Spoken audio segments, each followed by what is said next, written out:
Hello, everyone, and welcome to the second instantiation of the Lonely Man of Faith book club by Joseph Soloveitchik. If you look in the description, we read chapters 4, 5, 6, and 7 for this stream.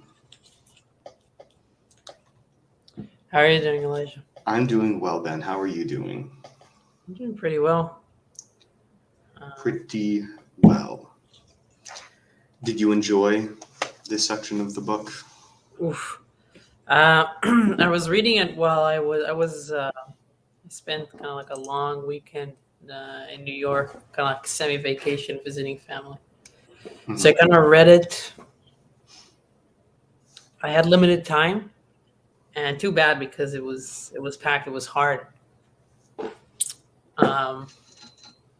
But I think I can say I enjoyed it or I appreciated it. I mean, Joseph Soloveitchik lived, well, at least worked in New York City for many years. So did you feel like the residue of Soloveitchik in New York City, like you felt like maybe like deepened your understanding to walk the streets that he walked? Yeah, I wonder if he walked the streets of New Jersey, where I was mostly at. Oh, well, I But think Rabbi Soloveitchik would have had the good sense to not go to New Jersey. yeah, that's what I'm thinking. But yeah, I could feel a little bit of a residue both in space and time of trying to continue this, pull the ideas through. I don't know if it helped me though, because it's still tough to understand. And Emma, good to see you this time. Yeah, sorry I didn't make it last time. Okay, Also, sorry I'm late. I pulled up the YouTube and forgot that I had to have the StreamYard up instead. Oh, it's okay. You're a participant, very VIP participant.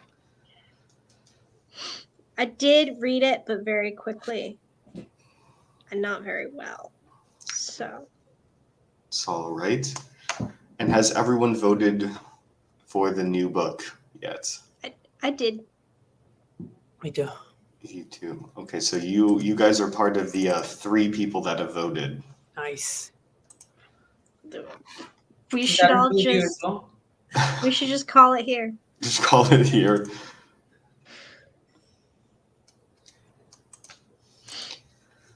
All right. I don't know, maybe people are afraid to have the power to decide to make these kind of decisions. You know, I think one time we got 16 votes for the book club. And I was like, yeah, and then after that, the max we've only gotten is like maybe 10 or 11. So that's not bad. It just takes people a while to vote. Yeah. We have Well, Mr. not Cowboy, everyone checks Discord super regularly either, I don't think. for sure. Can people in the Discord see the people that do not belong to the book club, that don't have the hashtag thing? Can they see the book club channel?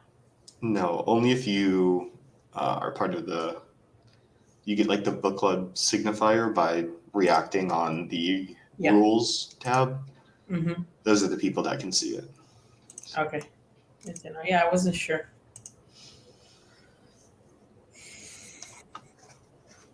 And so, yeah, in next session, which is on the 18th probably, I may not be able to make it. Just depends. So we'll see. All right. Well, Our fearless leader. Our fearless leader. That's right. Now, would anyone like to start? I usually pick on Emma when she's here, but now I think I'm going to pick on Ben because he was in the area that Rabbi Soloveitchik was, so he should have good insight. Interesting comments. Where does it start? So it starts at F4, chapter 4? Yes. Mm-hmm. Chapter 4.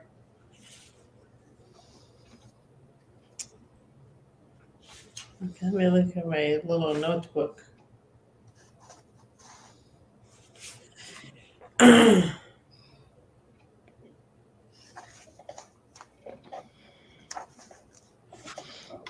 Okay, so I mean, just I think through this, I guess what he was doing in these chapters, and some of them in the beginning, kind of thinking through, kind of talking about the Adam the Second, and explain the differences from his perspective, right? Filling that up, because he was still talking about the differences that he was mentioning before, but I felt like, but yeah, it was just giving them a little bit more from going through them more from the perspective of Adam the Second, which is more of an existential framing. And so, okay, so now that I remind myself a little bit.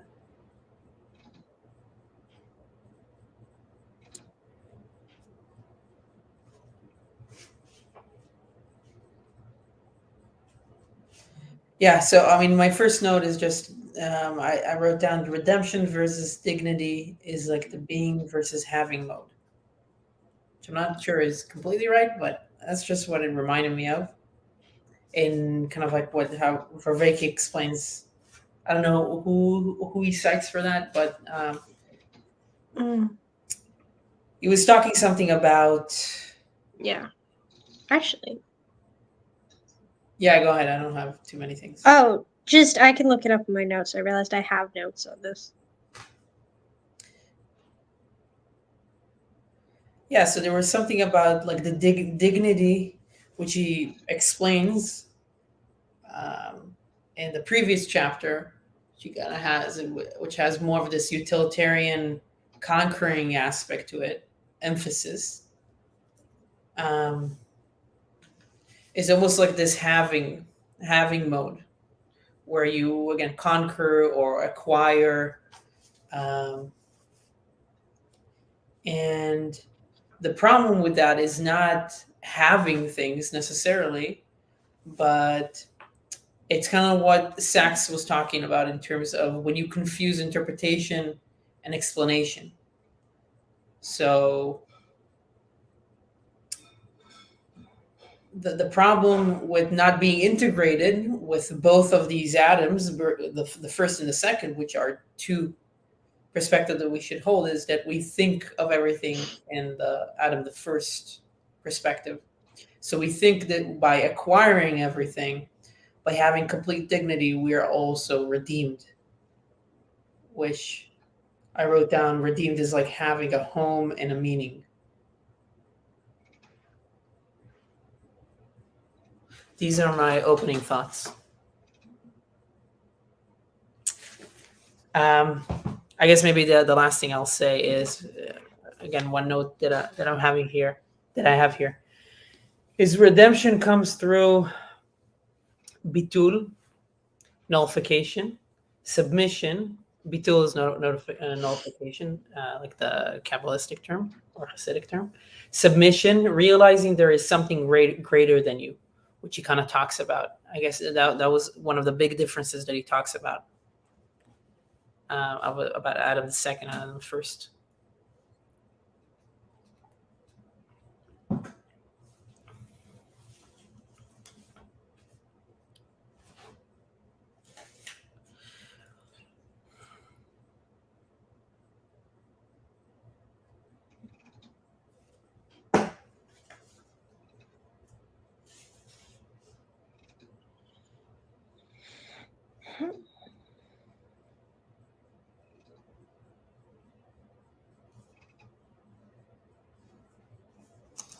Looks like Sandy won't be joining us. She's too tired, so Oh, that's too bad.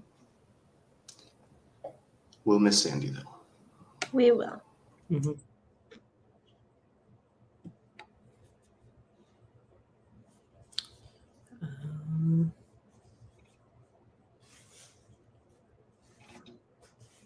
Did anybody have any thoughts about this redemption, dignity, or how he puts it together, juxtaposed them?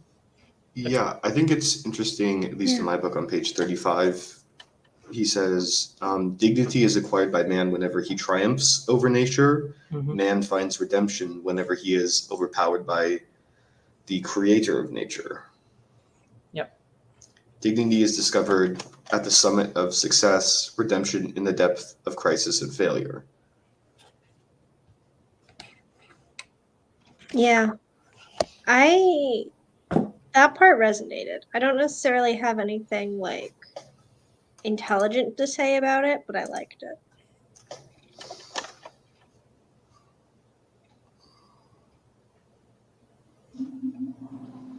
Ouch.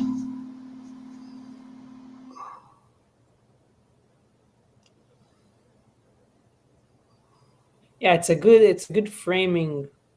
I feel like it feels right. It feels right because it connects a lot of things. I mean, he talks about humility here too. Um, so he said the Bible has stated, this is from 35 too. The Bible has stated explicitly that Adam the second was formed from the dust of the ground because the knowledge of the humble origin of man is an integral part of Adam's first experience. Adam the second has never forgotten that he is a handful of dust. Yeah, so there's something humbling, and it's interesting. I think it's connected to kind of like I was talking to Chezi about like the ethics of the fathers from the um, the Mishnah, the Talmud, and it talks about that as well. Or it kind of like there's a verse where it kind of juxtaposes, um, kind of emphasizes the greatness of how great you can be, but then also very explicitly mentions um, how dusty you are, right? So and uses very explicit language to describe it to kind of like knock you, kind of like in terms of a shock value thing. So it's interesting that those two are was seen as necessary um, by the sages. So it's just interesting.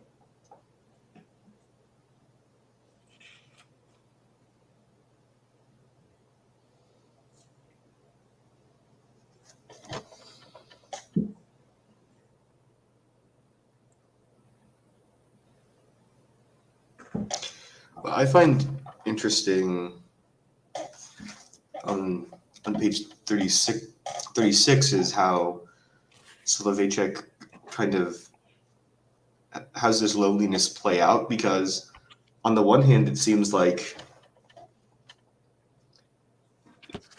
if you have like the workers community, there's some aspect of like togetherness and also like a conscious understanding of I in some way, right? Like to triumph or to be at the top of the hierarchy, so to speak, right, is an act of dignity where you have like some understanding of uniqueness in terms of nature, right? Like Adam the first seems to still understand that there's a distinction between him and nature. But then Adam the second, for Soloveitchik, he has his identity when he turns inward and he understands himself as being unique. And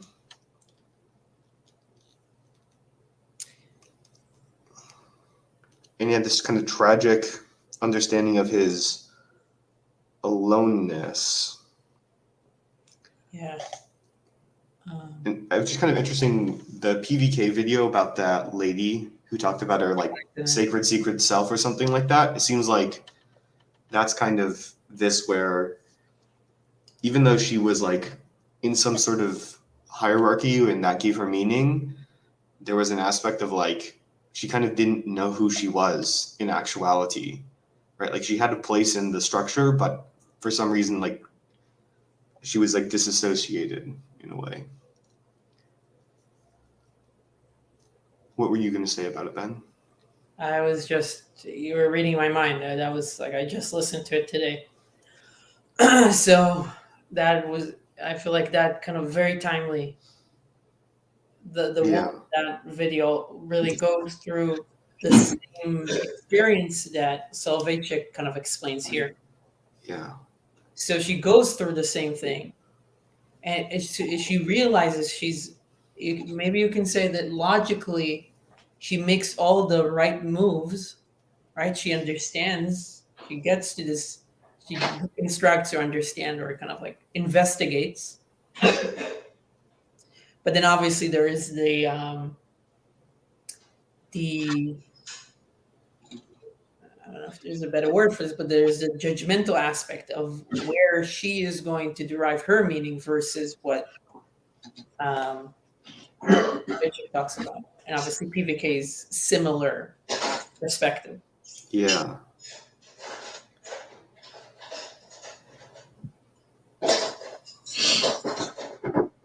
Say that again, maybe. I didn't get a chance to watch that video, and I'm not sure I'm tracking.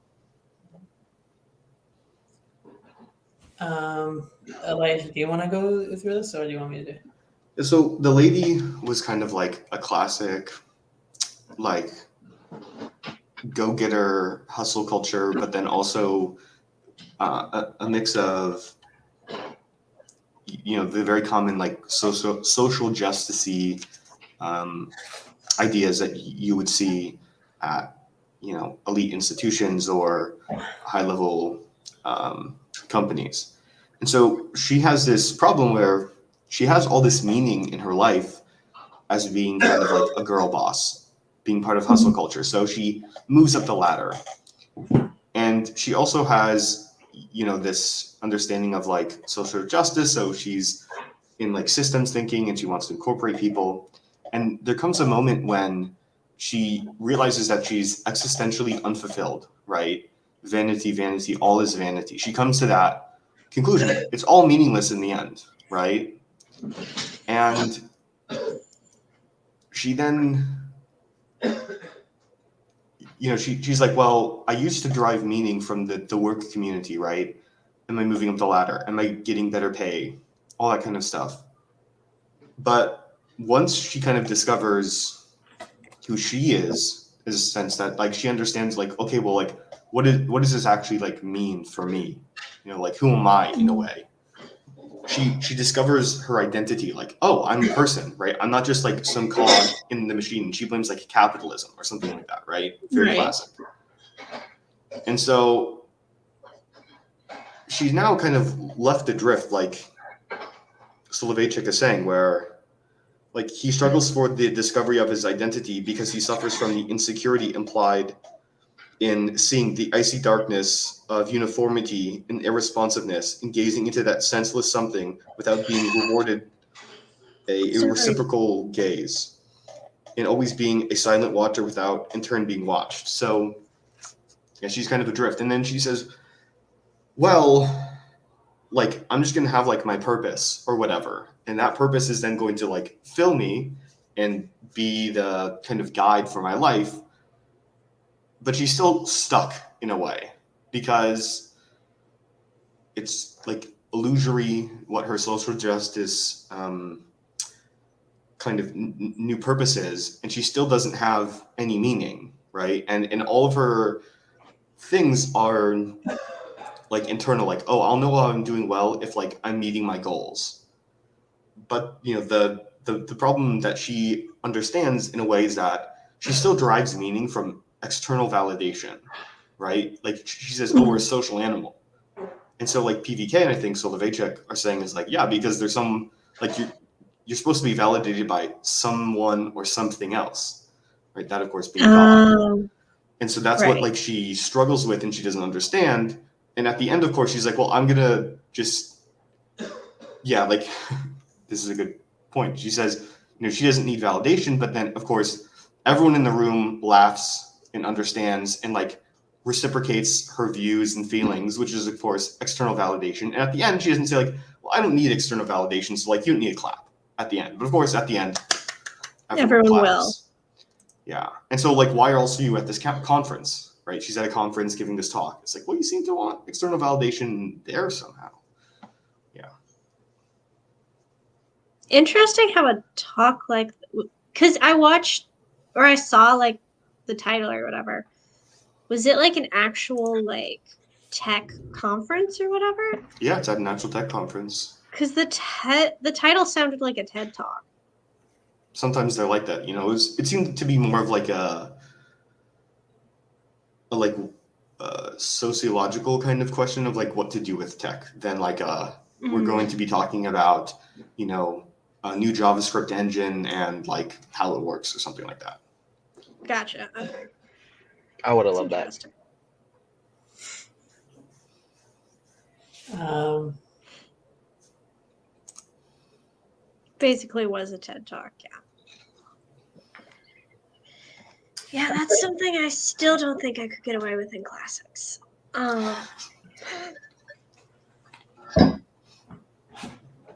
You have to do something like what it's like to read old texts by old white men as a woman, and then you could give a TED talk. Then I could give a TED talk. Then you could give a TED talk. There's got to be at least one panel on that at every classics conference at this point. See? Yeah. Do you have anything to comment on that, Ben? I mean, it makes sense and tracks with other things I've heard. Actually, another thing I wanted to bring up, it was like the one thought I had while reading this, that also kind of connects to all of this, is it made me think of C.S. Lewis's Surprised by Joy, which is about his conversion story to Christianity out of like atheism. And I forget like exactly which part of this made me think of it. I think it was towards the end, like chapter 7, where it's talking about like the combination of an immediate relationship with God and like a cosmic one, I guess. Like God's so big, but also some sort of personal relationship. Mm-hmm. And how do those two things work together? I think he starts talking about that in chapter 6. Yeah. Let's see. Yeah, it's on, at least in my book, it's 46. On the one hand, he beholds God in every nook and corner of creation, in the flowering of the plant, in the rushing of the tide, in the movement of his own muscle, as if God were hand close to him and beside him, engaging him in a friendly dialogue. And yet the very moment man turns to face God, he finds him remote, unapproachable, enveloped in transcendence and mystery. Yeah. Because C.S. Lewis talks about like a joy and a longing that's bigger than all of creation. And his conclusion was that it is a longing for God and a joy provided by God, even if you don't realize it's coming from God at the time. And that's how he eventually made his way to Christianity, because he couldn't find anything else that like made sense of that. What was the joy part of it? Mentioned joy? Yeah. It's been a little bit since I read it. But he would talk about like deep existential joy that sort of like hit him at random moments that he couldn't like throughout his life that he couldn't like explain. And he was sort of seeking the source of that. It was also, the title was a pun, because his wife's name was Joy.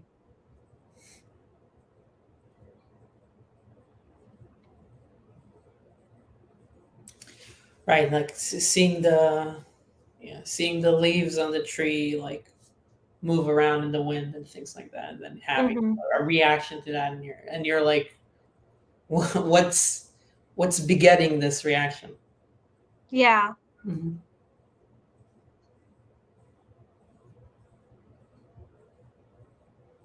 And that's the like cosmic revelation, I guess. Oh, that's And what it is. It was think the line right at the beginning of 7. Hmm. Naturally, he is inspired by the great joy experienced when he gets a glimpse of the truly real hiding behind the magnificent cosmic facade. Mm-hmm. However, he is also tormented by the stress and exasperation felt when the truly real seems to disappear from the cosmic scene.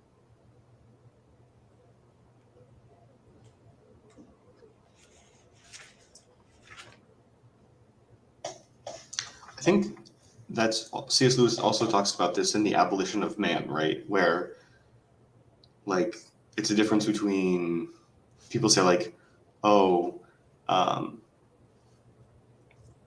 like I feel like that the waterfall makes me like feel beauty Oh, yeah. versus like it's beautiful and then like you connect to that beauty, right?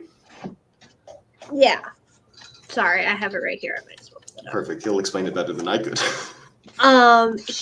In there he's talking about basically how modern language education is crap, or modern like literature education is crap.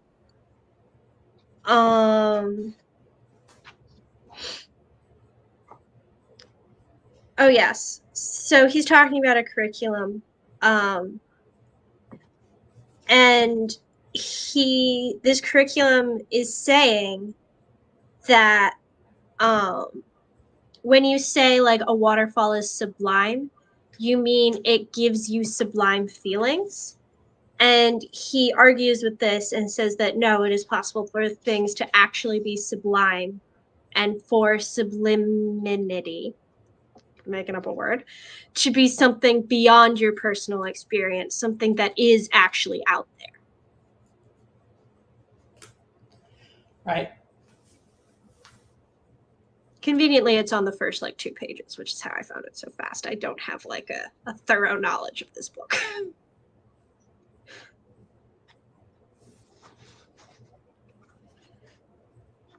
Yeah, he mentions the difference. So Soloveitchik mentions the difference, the cosmic and cosmological, the viewing things in reality versus through reality. Right. So in reality is the more experiential, personal, and through reality is this.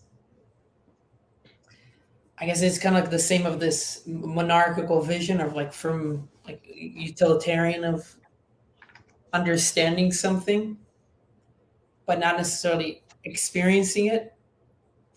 Again, it reminds me of maybe there is a difference there between explanation and interpretation. Explanation is a passive,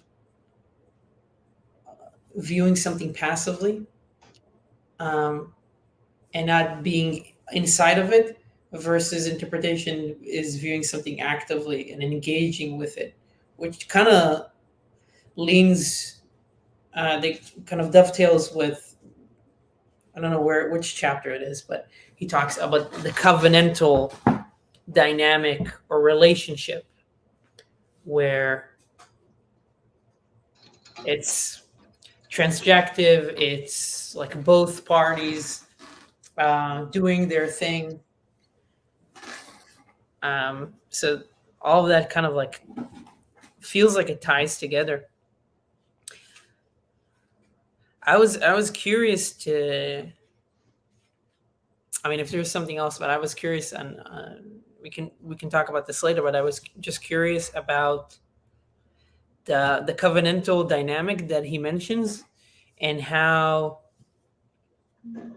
Emma, if you have any thoughts about this from your perspective, because it feels very, the way that he explains it feels very Jewish. So just wondering, but it might not be only. So I'm just wondering, kind of like if you had any thoughts about that, or does that remind you of something?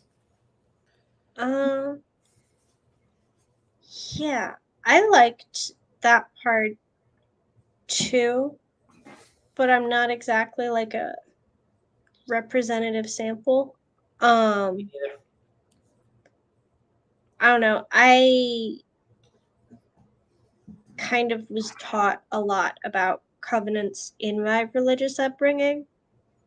And I don't know if that's like a broader Catholic thing or like the areas I grew up in, sort of.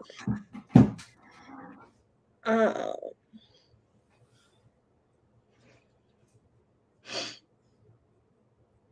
the paradoxical experience of freedom, reciprocity, and equality in one's personal confrontation with God is basic for the understanding of the covenant of faith community.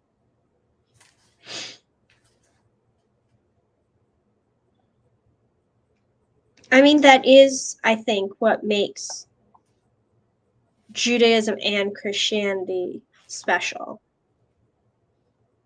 Maybe the Abrahamic religion special. I don't know about Islam's covenantal theology.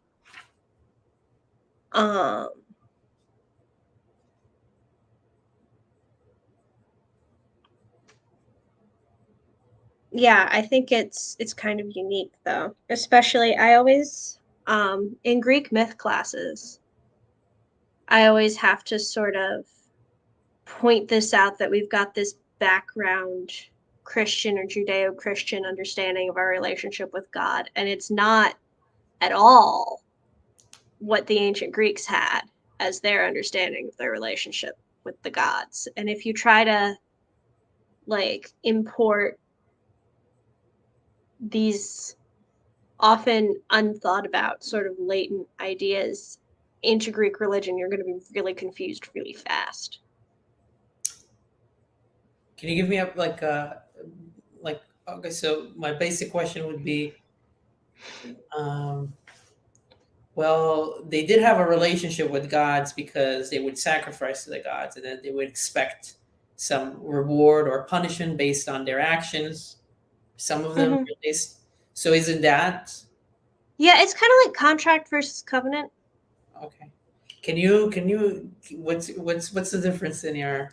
Because for me, it's Yeah. like, it'll be hard for me to articulate, but I'm just curious to hear other people's. So contract is like impersonal, sort of distant, very like transactional. It's not like a personal relationship. It's like a business relationship. Like I don't know, like paying the mafia for protection money or something. It's like I give you this and then you will give me that. Or you really for the ancient Greeks, hopefully you'll give me that. Hopefully you'll hold up your end of the deal, but there's nothing to enforce that. Um, Whereas the idea of a covenant within Judaism and Christianity is this like God actually cares. The Greek gods are not portrayed as really caring about the Greek people. Mm-hmm. They want their stuff and they appreciate that the humans can give them nice stuff, but they don't really care about them. Sometimes they'll care about individual ones, usually if they're a parent of that particular human. But that's about as far as it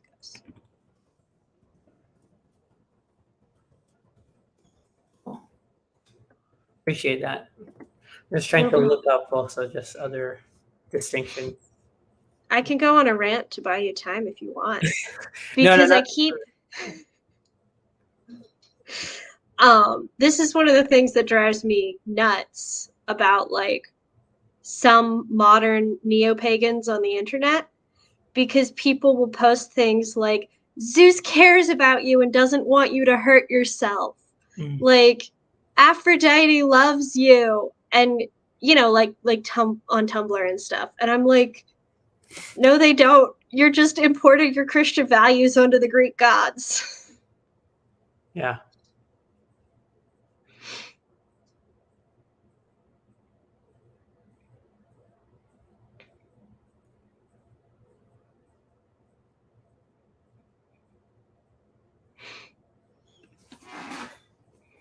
yeah, I guess there is like some kind of like in a covenant there is some kind of mutual, not single, not individual party, like a mutual value or like goal or purpose. I don't know, right? Mhm. Because you said there's the care. Like I'm trying to think about a marriage where it's like it's not just transactional. Is like you are also going to, and you're also going to relinquish or compromise on your end in order to facilitate somebody else, right? Mhm.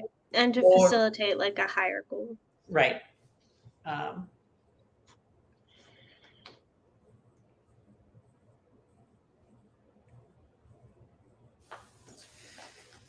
Interesting.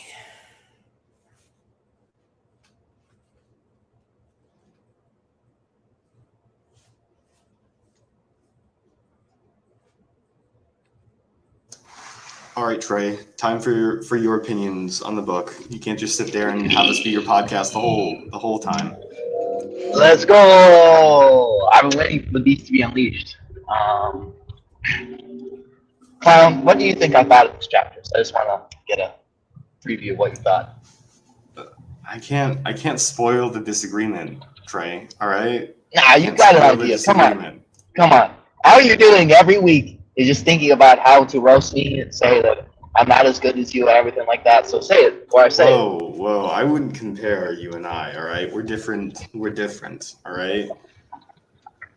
I like them. I like We are these different. chapters. I like these chapters, so I'm guessing that you don't like these chapters. I love these chapters. I'm not even going to lie. I love them. Okay, there we We go. actually got to a point, and like in the first couple of chapters, I was like, I have no idea what he's doing. It doesn't really make that much sense. It doesn't seem like it's going anywhere. It seems pointless. Now we're starting to get actual concepts. Now we're starting to see the point. And I mean, I understand why it's adapted to a book, but it doesn't really feel like a book the more I go into the chapters, because it feels like more like where each chapter doesn't really have a set focus, and I've been noticing that as a consistent pattern. But I'm not necessarily against it. I just had to be sort of welcomed into it, because a lot of the times it feels like he'll go on to sort of tangents, or he'll sort of talk about a central point but sort of shift in between. But I'm sort of vibing with it. I thought how he was describing things was better, and I thought that he was at least alluding to a point. I feel like we finally got a coherent idea of what Adam 1 and what Adam 2 represent to us in our daily lives. And he started making those comparisons specifically, talking about, nature and the technological man, and talking about loneliness and everything like that. I did have a question though. So Jacob said something like, "Don't worry, Gentile. You were never adopted. You're always my brother," right? But if we look at the chapter where it talks about with Abraham, it mentions that while he was in Babylon, he was very, very lonely. And then his loneliness, because he could see the beauties of God's creation, but he was lonely because he could not have contact with them. And I think this gets to a interesting central point. If we accept his words about Abraham feeling loneliness, do we have to accept that God made innately lonely? Aren't Gentiles Adam number 1? And aren't the Jews Adam number 2? This is a question I thought of.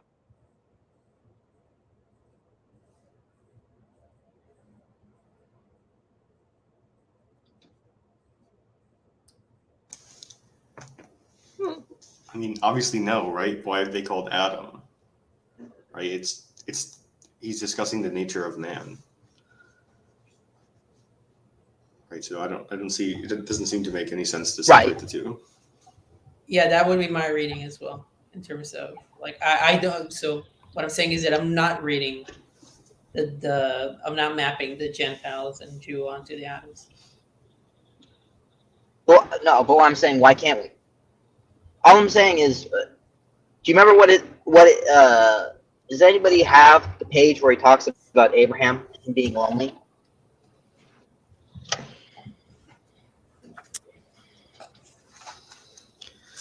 Okay, let's see. Covenantal prophecy and prayer blossomed forth the very instant Abraham met God and became involved in a strange. I don't know if that's the one. No. It's the page where it mentions Abraham is lonely in Babylon. Yeah. Abraham, the knight of faith, according to our traditions, sought and discovered God in the starlit heavens of Mesopotamia. Yet he felt an intense loneliness and could not find solace in the silent companionship of God, whose image was reflected in the boundless stretches of the cosmos.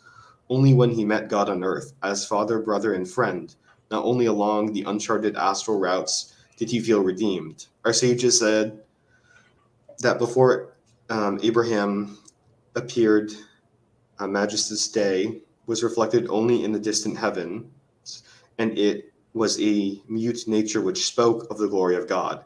It was Abraham who crowned him God of the earth, i.e. God of men. Is that what you were talking about, Trey? So I believe that's where he's talking a lot about loneliness and everything like that. And he says that Adam 1 experienced loneliness, but Adam 2 does not. And I guess my question is, like, doesn't this, I mean, I guess we don't have to talk about it, but I was saying, doesn't this also relate to the Gentiles? Like, was Abraham if you accept that, when you met God? I'm saying that you don't understand my point. I think this is an argument against Neoplatonism. God as, like, truth or the good alone does not satisfy man. You need that encounter.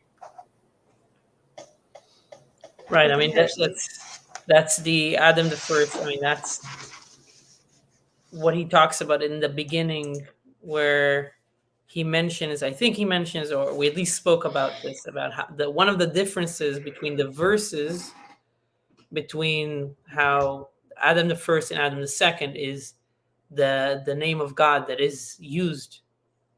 Right. So in the first one, it's Elohim, God, I guess.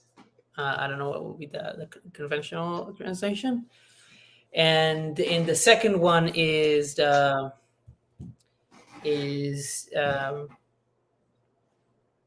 tetragrammaton.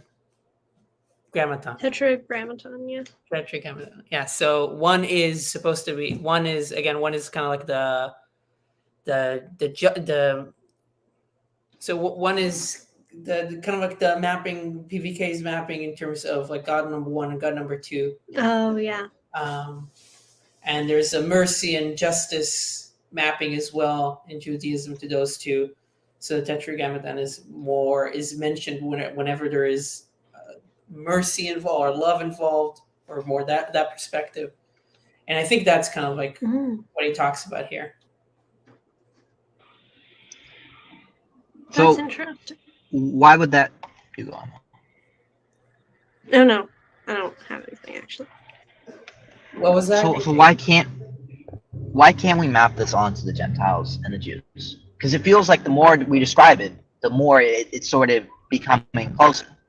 You know, like Adam 1 is separate from God. He doesn't have intense connection with him.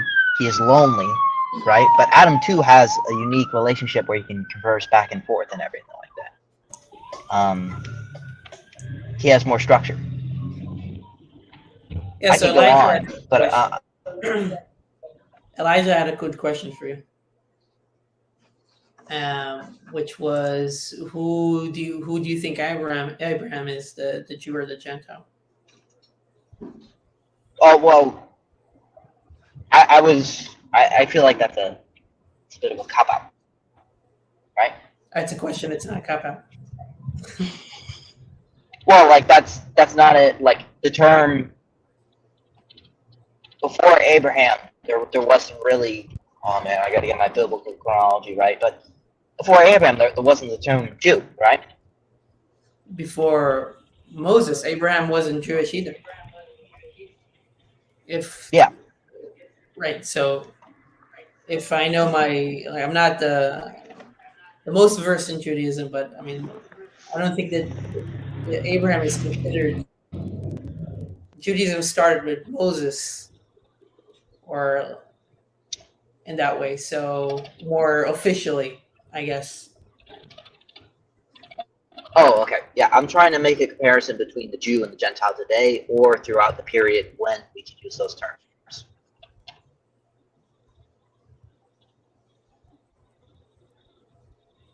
Was that a question? Can you repeat that? Sorry. That was my response. Is when I say I think Adam number 1 is the Gentile, and Adam number 2 is the Jew.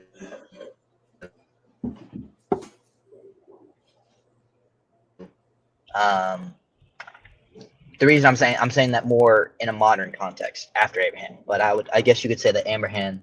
Wait, Clown, are you saying we're a Gentile? You got very choppy track. I just got donut walled. Oh, okay. 1 sec. Is this better? We can hear you now. I don't know. You can. I can hear you guys. All right, what do you want to repeat your point then?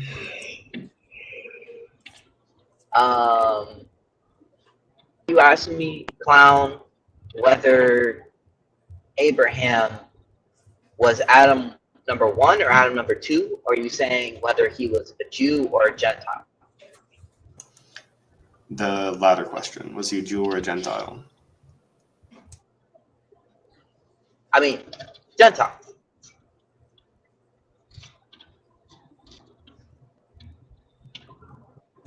Okay, and if he's the person that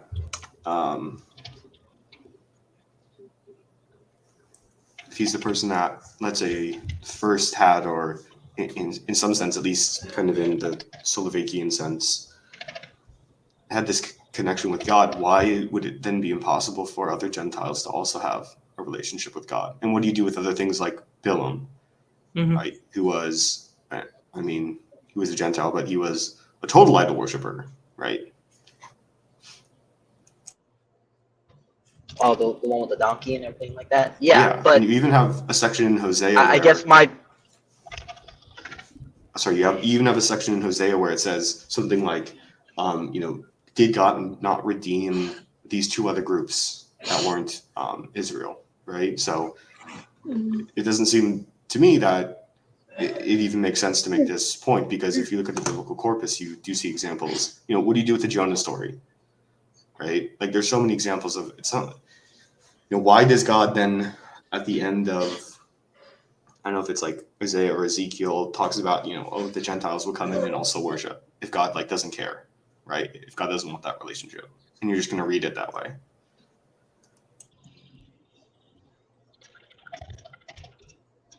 Right. I guess my point would be, yeah, but okay, I'm trying to think of a response.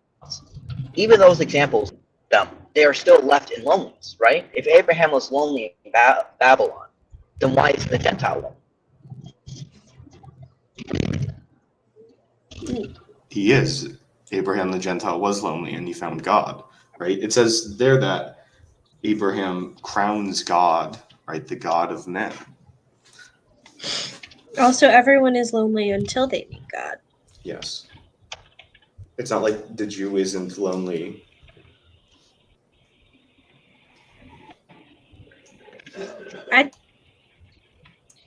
I would more read it as like Adam the first is the age of enlightenment hypothetical man, and Adam the second is the religious man, or you could even say the real man if you wanted to make it a little more polemical.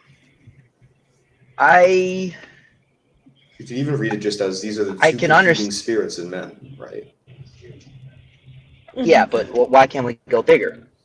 Why do we have to stay inside this 2D plane? Bigger where? Because Like, not I every think time that you go animal. Oh, because not every time a Jewish writer makes a pair, they're talking about Jews and Gentiles? You can't just assume that every time? Right. I agree. I'm just trying to make that this application is sort of mapping on a little bit. Because I think that the Age of Enlightenment point doesn't really work because, again, I don't see the person who's in the Age of Enlightenment crying out in loneliness or crying out to. Now you can maybe say that's the modern day, but if we're talking about in the Enlightenment, they're sort of high off their own fumes. I think that would be the stereotype. But he talks about that when describing Adam the First. I mean, that's going back to last week's, and I didn't watch what you talked about last time, unfortunately. But that's how I read it.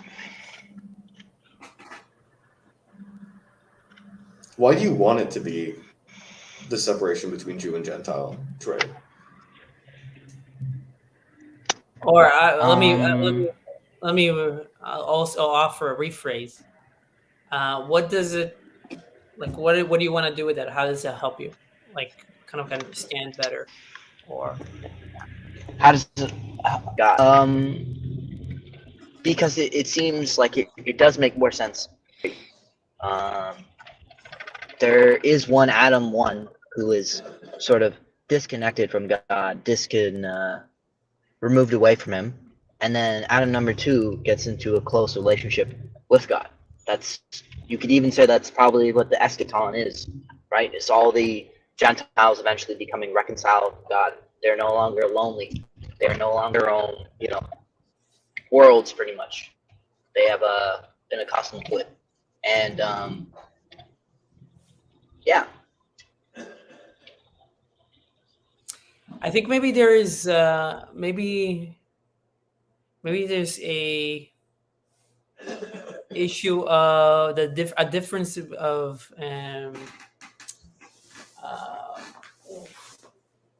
definition.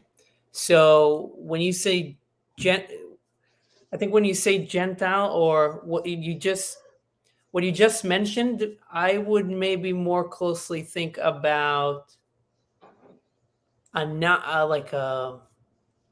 a monotheistic person, right? Like um,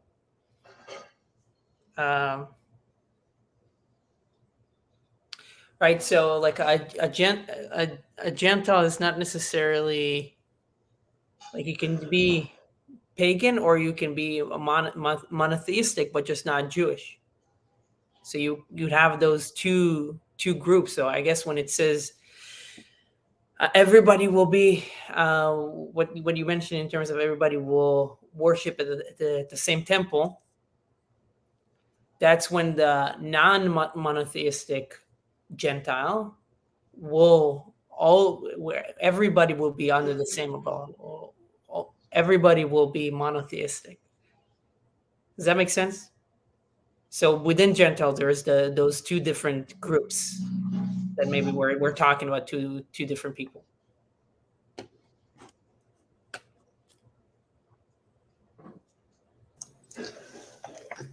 I think this is also kind of problem. Oh, he's gone. He didn't like your point, Ben. Oops.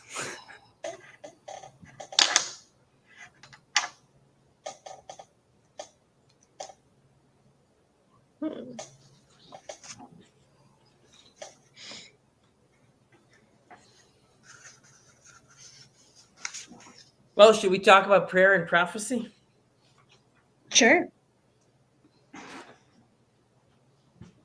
Well, I don't really. I just have a note here: prayer and prophecy. Because I just liked the way he talked about it in terms of the flipping of the dynamic, where prophecy is more coming from above to below, and prayer is coming from below to received by God, as opposed to received by man, which is prophecy. So that was interesting, and it makes me think again, like him describing all of these things feel like they're very helpful to kind of understand different other aspects. So one thing that it makes me think about is this idea of the maturity. Sort of, you can call it maturity, almost like evolution of the relationship with God, in terms of how it starts off as prophecy, as something that, it kind of talks about this teaching. God is a teacher, but then it evolves, it kind of changes, and obviously there is like historical, you can think about historical from the Jewish perspective, there are historical reasons for why it changed from prophecy to prayer. But then at some point the dynamic changes, and it's almost like a maturity where more is expected from the individual, from the person, suddenly, and this kind of ushers in almost like a new world, a new dynamic, new responsibilities.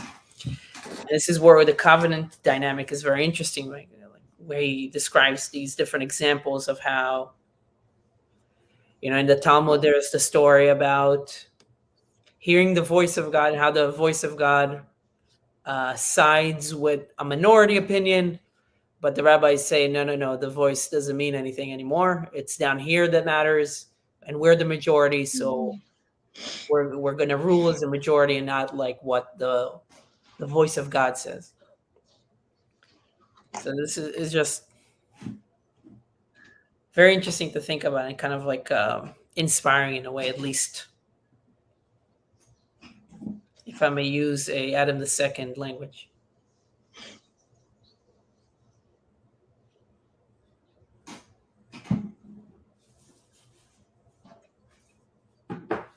I should write more questions. I have a lot of questions. Yeah.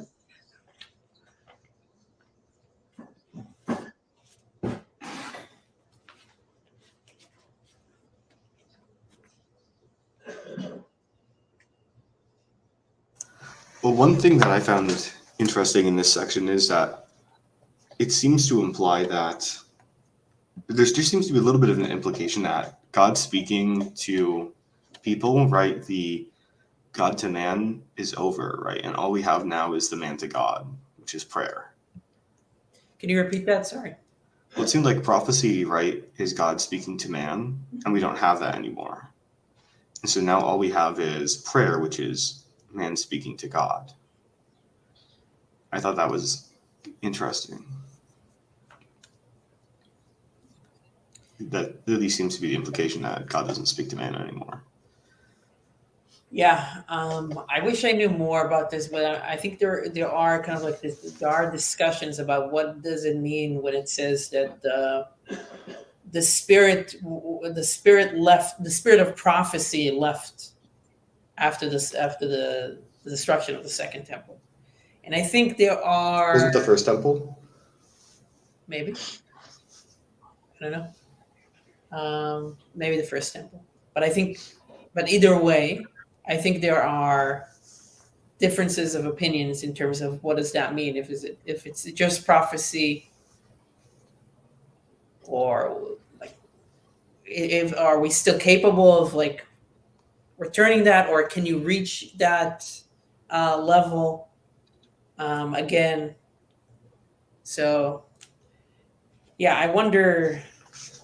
There's probably a lot more kind of like in this, but yeah.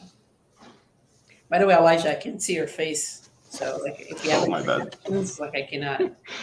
I sometimes like use your reactions to understand. Like, am I saying something weird or not? Yes.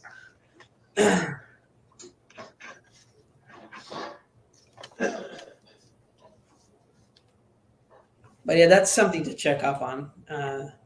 Just this idea of like the spirit of prophecy leaving, and what does that mean? Do.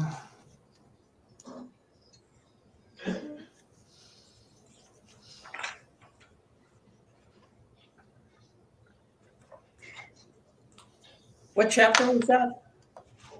That's The 7. last one, chapter 7. Oh, before I know this is all deep, but I did want to point out something funny. Where was it? Oh, it was earlier. Where does he talk about it?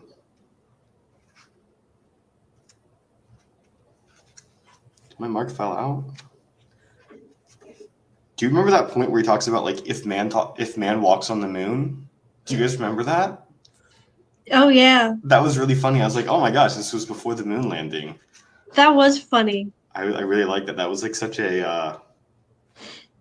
I just had to. I think he talks about it. I think the person that makes the introduction talks about how that was something that was on Soloveitchik's mind, because that was when he was writing this, it was brewing about.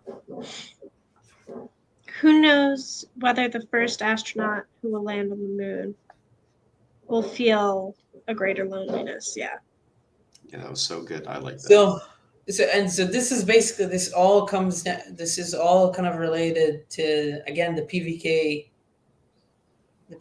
video, the having goals that are not connected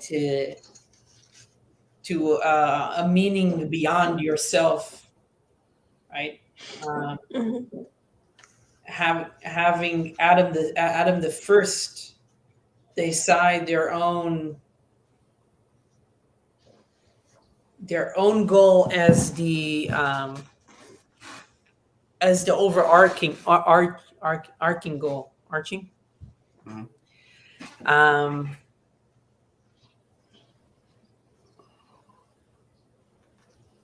Which I guess also maps onto, again, like the idea of the master and the emissary, and how the emissary kind of steals the show, thinks that he's really the master. He's not. He doesn't really need the master. And that's kind of just like an axiom, even in like system thinking, where you have a system, and then when you construct something within it, like the departments, the parts of the system will have sub goals, and then those could basically cannibalize the whole thing. I mean, that is bureaucracy. And so it's interesting to think that one of the kind of modern problems is this bureaucracy. I don't know if that works, but anyway, but the way that the woman at the PVK video talks about it, she talks about how really she's like a careerist, which again, I'm not necessarily judgmental on her, because I feel like I'm just as guilty about that. But it's like, I feel like that's kind of like the thing that you go through, where you're, okay, the career is really important, right? I finish whatever, I get my degree, and then I'm at the point where I'm at somewhere, I finish something, I get a job where I get promoted, and then you suddenly realize that it's like you don't get there's almost nothing qualitative, almost nothing qualitative happens. It's only quantitative stuff, right? It's only it ends up being a certificate, and then you end up needing other things. And this is where that woman was kind of realizing, okay, I need something bigger than all of those things together. So she comes up with the values, comes up with objective values, or if we could call them objective values from the social justice realm. So she makes I kind of wanted to talk about this in terms of when you were mentioning Elijah, to try to steelman her, in terms of like she she grabs, she has values. She's doing the right thing, and again, and she also uses. And then when she says she uses her own experience to guide her, in some way, that is something that we are called to do as well, as people with a divine element in our soul, right, that guides us. So there's a divine insight that we're supposed to tune into, right, through us and through, obviously, Scripture, Torah. So she's making all the moves, but in some way there's something there that is different, that is different than what at least some of us kind of are thinking about, in terms of like how what she's doing is not enough, and there is something that we are maybe trying to do. I'm just going to talk from my perspective of like trying to kind of using religion more purposely in my life, where I think, okay, that wasn't enough what I was doing before, and now I'm trying to use a different worldview, because I think that is enough. So I'm just trying to really understand the distinctions between those two moves, because they're very similar. It's almost like the modern, and I'll end here, but it's almost like the modern person is like so close. Like they're very far in some way, but they're like so close. Yeah. So it's very interesting. I see that a lot too, because I'm in grad school, right? So in my grad program, we talk about like basically meaning and how to feel like your life has meaning to keep you going through a degree that takes like 6-7 years to complete. Mm-hmm. And this is not something that I personally tend to struggle with on a large scale. Day to day, sometimes it gets, different. But so it's always really like weird for me to see these people who would never accept God as an answer trying to figure out, like, how do I avoid burnout by finding meaning?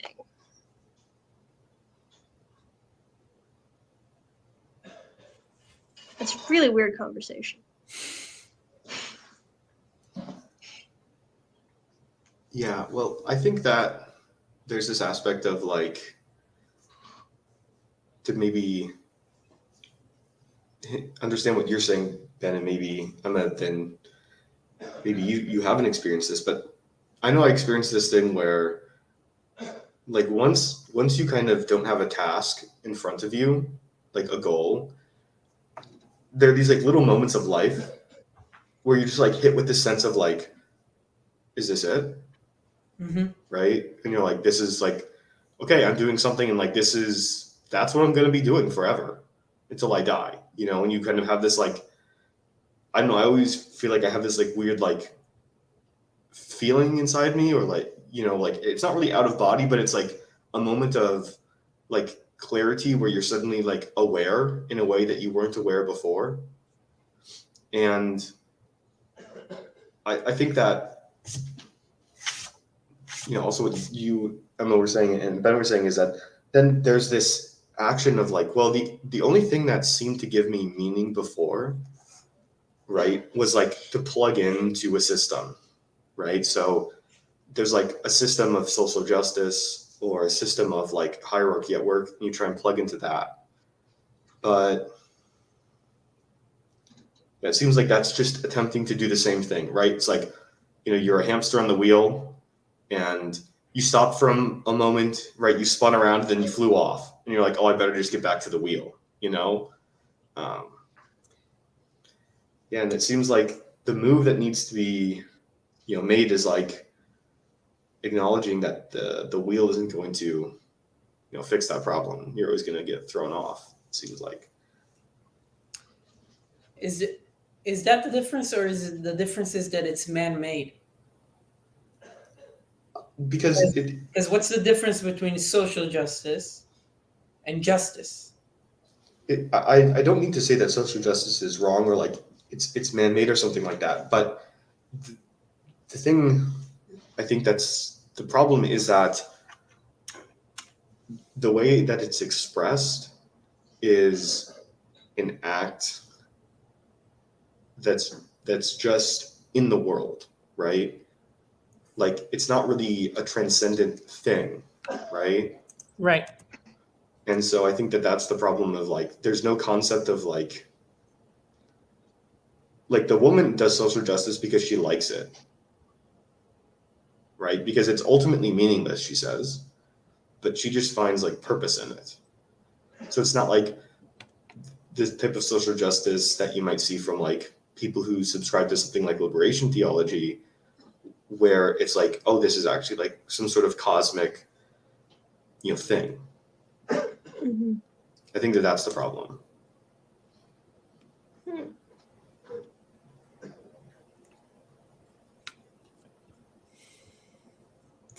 I'm sorry to do this, but can you repeat the last sentence? Sorry, I had to close something.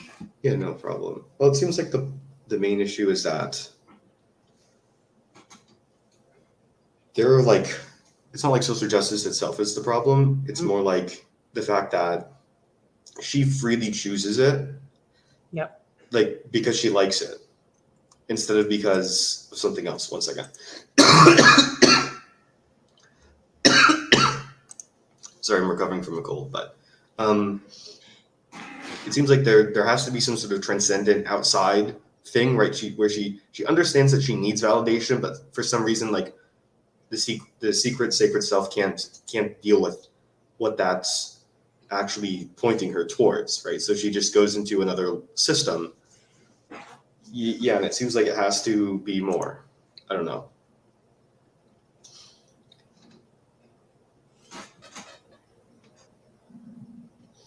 Because she understands that ultimately it's meaningless, right? And if you, like I said, if you were someone who like subscribes to liberation theology, there's like a moreness to the social justice that isn't going to be there for her. In her particular position, or Yes, because for another type of person, it may be like it's a cosmic act of redemption, like bringing holiness to the world or something like that. But for her, she understands, well, ultimately my action is meaningless, and I'm only choosing it because it gives me meaning. right? Yeah, That's depressing. Yeah, it does. It's not. Yeah, it's not sustainable. It's sustainable in the moment, but then that's the problem with something that is. I think that's that's the problem with something that's fully rational in that sense, where it's if you just like the same tool that helped you construct it can help you deconstruct it. And sometimes you have a different mood, and then you suddenly have a realization of like that, and suddenly maybe you'll get into a realization that it's totally doesn't make sense or something like that. So it's very, and it's even more flimsy than that. I mean, I've had conversations with people close to me that mentioned how that's something that is that was their perspective, but it's like if I just track my conversation with them through time, I can see how that just we spoke about that on Tuesday, and then something else happened on Thursday, so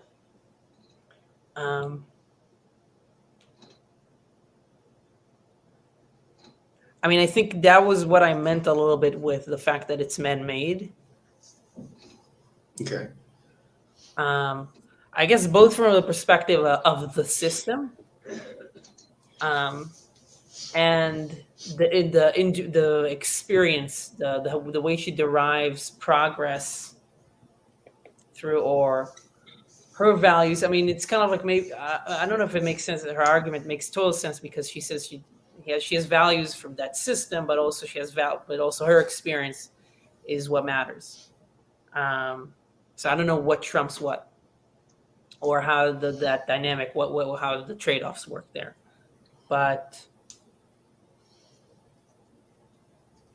And I think this is also what's difficult about actually going into church or going into a synagogue, right? Is that the argument that I just made, that it's not man-made.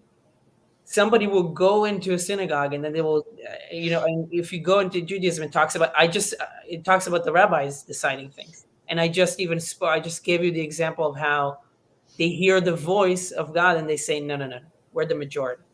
So it's this weird thing where there's a claim that it's both not man-made, but there's a covenant where there is a share of responsibility on us that we need to partake in. And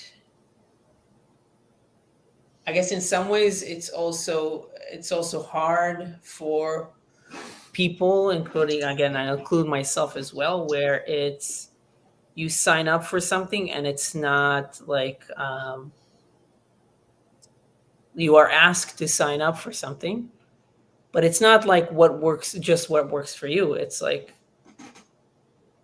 there's duties and responsibilities or things that you need to do. So I'll just mention Peugeot. I remember Peugeot talking about this, giving an example of like when you would go to church, you would meet people that you don't want to hang out with necessarily. So, but that's just what you do because that's life.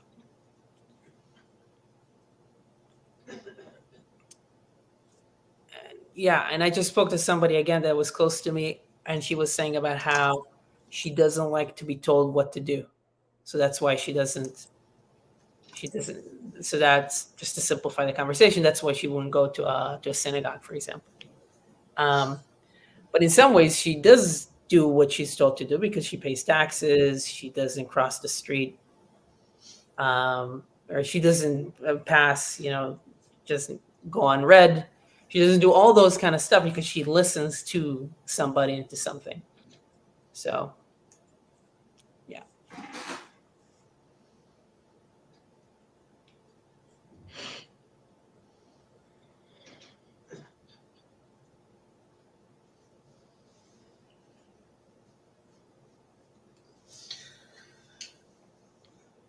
I don't know, Emma. You probably have a different perspective. Like I feel like maybe me and Elijah are kind of like we're talking about this. Maybe we're kind of closer in terms of our journey. So Yeah, honestly, it just makes me feel like I'm too young and naive to have much to say on it. Well, I don't think we're that different in age, Emma. So I don't know. I've never seen your real face. that's right. How old do you think I am? I don't know. I do think you're probably around my age. Yeah, mid-20s. Maybe a couple years older. Yeah. Yeah. Maybe a couple years younger. I'm really not sure. I'm not even married, Emma, so you can't say that you're unwise, right? Jacob hammers all of us on the Discord server. Just get married. I don't know. That's part of like. I don't know. I feel like not like everything has come easily to me, but like I haven't had like well, I don't know. I've just never had this experience where like I've had stuff go wrong, but it's never given me this like any sort of existential anything. Oh, that's like good. That level has always been secure even when other things are not working. So maybe I've just been lucky. So how do you find the book? Because it seems like Rabbi Soloveitchik is saying almost that it seems like even a person in a community can feel this kind of existential dread. And it seems like even Soloveitchik, being a rabbi, being involved in all these things so completely for most of his life, seems to have this kind of existential dread in his life. So do you think that maybe you never experienced that? I don't know if I've experienced it yet. I don't know. I think this is why I connected it to like surprised by joy, because there is sometimes like an existential longing, but also it helps to like know what that longing is for. Hmm. That makes it like bearable, I guess. So maybe you do feel. So are you saying that maybe you felt existential feelings, but you haven't, in some ways, felt the despair that's tied to it because you feel like you've always had a connection with the source of that experience? Yeah, I think that's a pretty good, succinct way to put it. Because that is one thing I've been blessed with, is I've never really doubted the existence of God or doubted God on like that existential level. On a like, what do you actually want from me or what is your plan for me level, sure, but not a like, are you even there? Do you even care? Is that the name of a song? No, but it could be. It could be. Could be a good Where line. are you?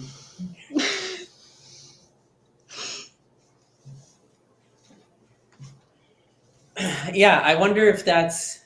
It's also kind of like could be like a person, not to put it in a box, but I feel like it could be also kind of a personality trait. And almost like I had this my I feel like my wife is kind of similar in that respect. Like um, that's her kind of perspective. Even though she didn't also kind of, she doesn't come from like necessarily a religious background. So, but still, she has this, could call it existential stability. And I kind of joke with her because like I've heard in discussions where people mention where they would, the men would mention how they would talk, like they would mention to their wives that they're listening to something or they're talking about these things, and their wives are like, yeah, sure, whatever. Like, so I wonder if there's like this. There's also an aspect of the feminine masculine here. It does, especially, I mean, what the? Someone is like hammering something in my apartment building at 9:30 at night. Um, sorry. Somebody has existential dread. They feel like, okay, there's something. Yeah, or I'm too loud and they're banging on their ceiling to shut me up or something. Um, I especially looking at like the demographics of this little corner or whatever you want to call it, it does seem much more common um, as something men experience compared to women. And I've sort of pondered that. So, what's interesting is that makes me think about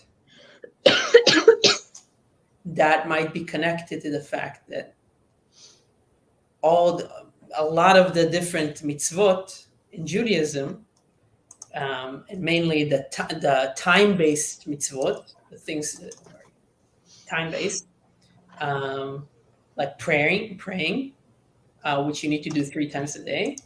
Those are only required by men, not women. So obviously and again there's many interpretation to the same things, and they can all be true at the same time. One is just a functional thing where the men or somebody needs to go to the synagogue for 3 times a day, or to sacrifice 3 times a day, and somebody needs to stay with the family, with the kids, or just run the village, Mm-hmm. or whatever, if we're talking less modern.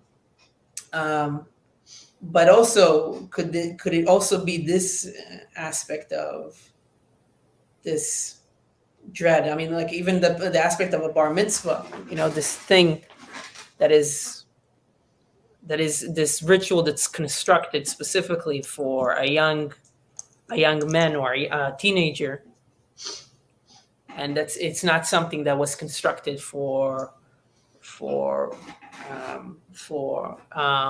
a girl. Just those things are kind of makes me think about that. the correlation between those things. Yeah, like shoring it up because men are gonna have a harder time. And I think I've heard that somewhere. I don't know. I should probably look it up, but I've heard that from like somebody, a rabbi or somebody was saying something like that. Since getting married too, I've been kind of surprised by how men don't think in cycles or don't think in rhythms the way I feel like I automatically do.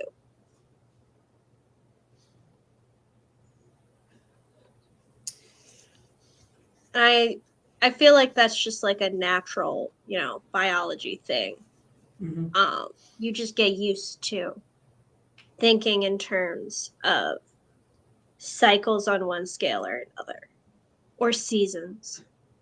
But it's a weird disconnect I've noticed.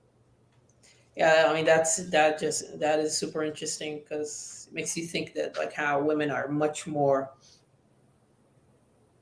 like nature or attuned to nature than men. Men have like are like a degree separated in a way.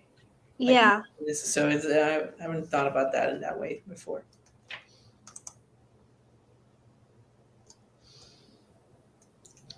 Isn't a bar and bat mitzvah more of a modern thing? We'll have a party read from the Torah. Really, it's just accepting the commandments upon yourself and going from childhood to adulthood from a halakhic perspective. My grandpa didn't have one until he was 91. He did put on tefillin at age 19. That's a good question. I don't know the exact history. I definitely know bat mitzvahs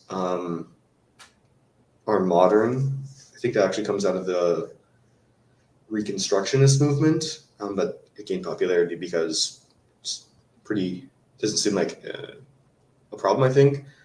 Bar mitzvahs, I think there generally was a tradition of reading from the Torah at 13 that's pretty old. Yeah, it says it appears first in the Talmud. So, well, the bar mitzvah just means something that is obligated or subject to the law. Yeah, because bar is son of mitzvah, so. Yeah. So maybe some of the ritual kind of like things were added to it throughout history, but there's definitely a distinction where at some point of time, a Jewish boy is obligated by law, be obligated to perform mitzvot, right? Fast on Yom Kippur, the big thing. This is normal for all cultures, right? There's always the age of rationality, the age of obligation, when you become a man, when you become a woman, it's eternal. Yeah. So then is bat mitzvah like a newer thing, or as like a celebration and like a thing that it's much newer. I will say one thing.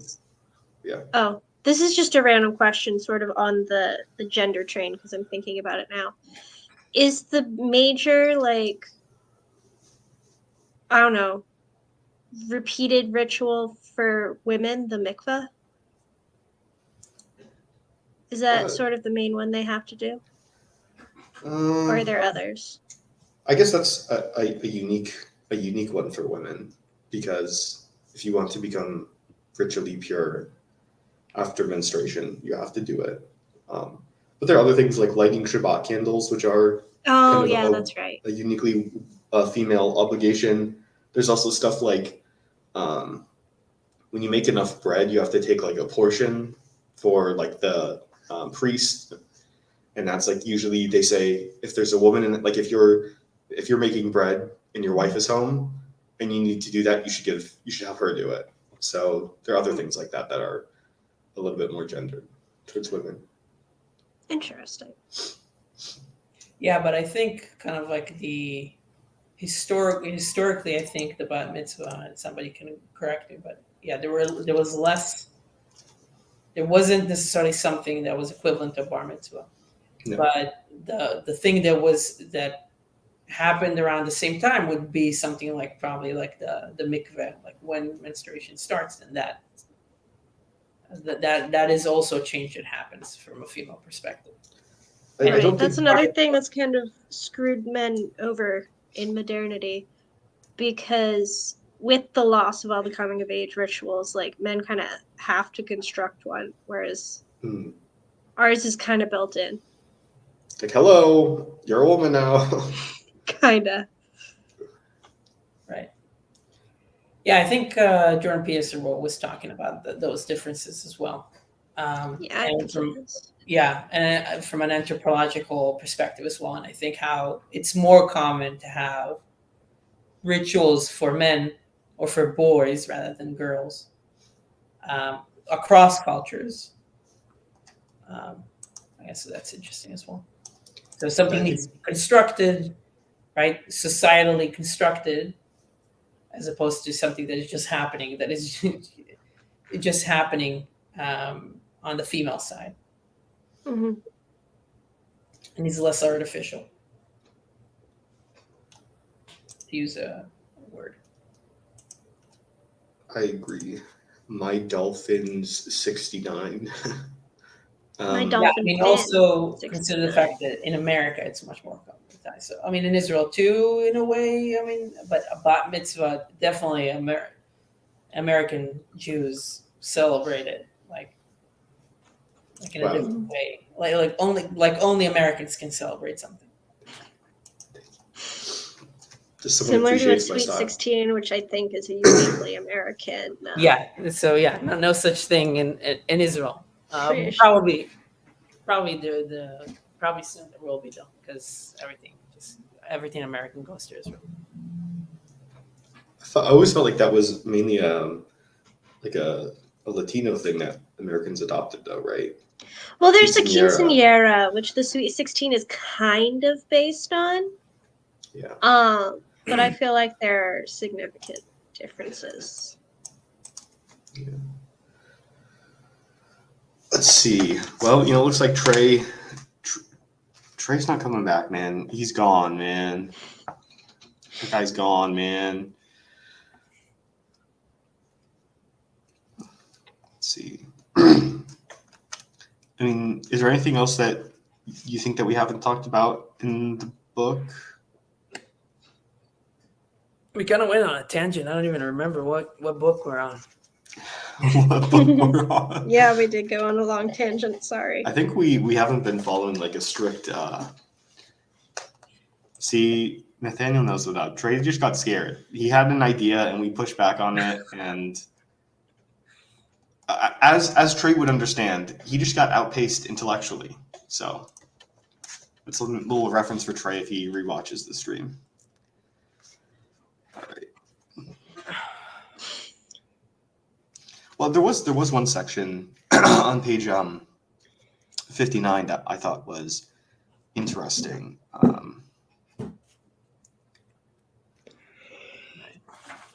In Yeah, my contradiction, PDF has completely different pages. yeah, it's going to be in chapter 7. It's like after like 3. Yes, little number 3 in Right. parentheses.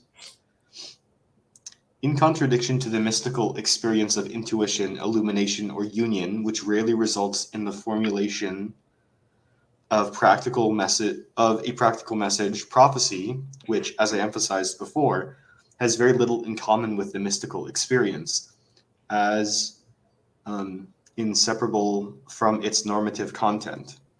Isaiah, Ezekiel, or other prophets were not led through the habitations of heaven, past the seraphim and angels, to the hidden recesses where God is enthroned above and beyond everything, in order to get the overwhelming glimpse of the absolute, true, and real, and to bring their individual lives to complete fulfillment.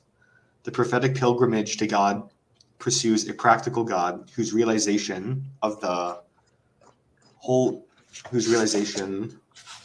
covenantal community shares. When confronted with God, the prophet receives an ethico-moral message to be handed down to and realized by the members of the covenantal community, with which is mainly a community in action. I think that's kind of what you touched on when you talked about Neoplatonism before, Emma, you mentioned. I thought that was kind of interesting. It kind of also trends with Soloveitchik's uncomfortability or dislike of mysticism as like a panacea of like feeling, you know. But it also seems kind of strange because you might think that for Adam II, that kind of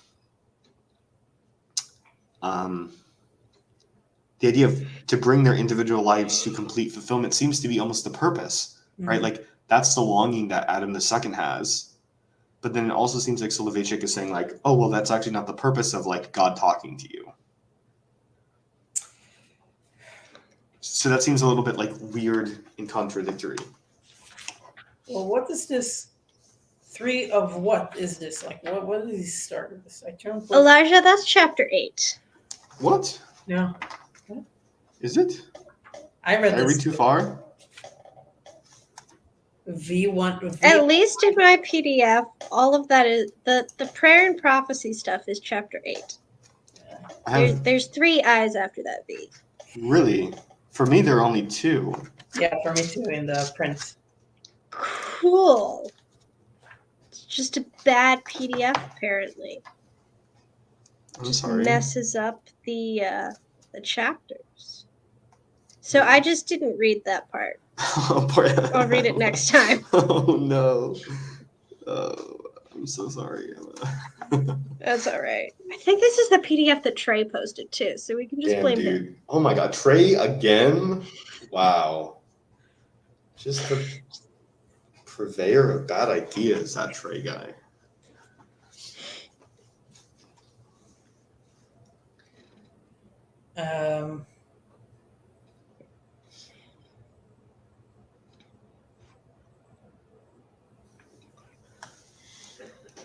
Yeah, so I don't know. Maybe Emma, you had the idea, but then you didn't read the chapter, so I don't know, Ben, if you have any thoughts or feelings on that. But I mean, I do think that even abstractly, it's a little bit strange that God talking to you via prophecy doesn't seem to provide like fulfillment. Well, I don't know. I mean, Oh man, if I'd had more time to think about this, I would have so many thoughts though. I don't know if I would agree with you that it sounds weird necessarily. Because, and does he give a quote too? I'm trying to think about this. Because this like prayer or prophecy is inseparable from its ethical and moral content. Oh man. Yeah. This passage has a lot to say to charismatics. Not necessarily stuff they disagree with, just a lot to say to them.